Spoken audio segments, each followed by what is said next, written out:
Noong nakarang taon nga ay naglabas ng motor ang Motorstar ng kanilang pinakabagong adventure touring scooter at pinakamura sa 175cc category. At ito ay ang Motorstar Easyride 175FI. Meron itong malaking digital panel, naked handlebar, LED na ang headlight, taillight at ang kanyang mga signal lights, non-adjustable tinted windshield at meron din itong USB at Type-C charging port. 130 kilograms ang timbang ng motor na to at meron itong malapad at komportableng upuan. Meron itong 20 liters na compartment at meron din built-in na bracket kaya box na lang ang kulang. At sa biyahe naman ay hindi kayo mababahala na baka maubusan kayo ng gas dahil meron itong tangke na may capacity na 10.2 liters. At 40 kilometers per liter naman ang kanyang average fuel consumption. At sa unang tingin ay mapagkakamalang big bike ang motor na to dahil sa kanyang napaka-aggressive na looks.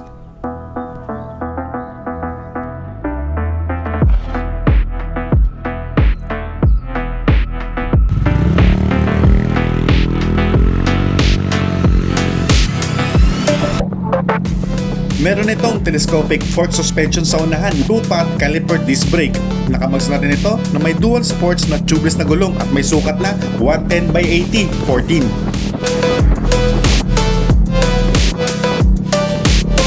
At sa likuran naman ay meron tayong dibaso na dual shock absorber at preno na naka-single pot caliper disc brake. At ang gulong ay may sukat na 130/70, 13. Upright sitting position, kaya chill na chill ka kahit long ride mo pa. At ang seated nito ay may sukat na 795mm at ground clearance na 120 to 130mm.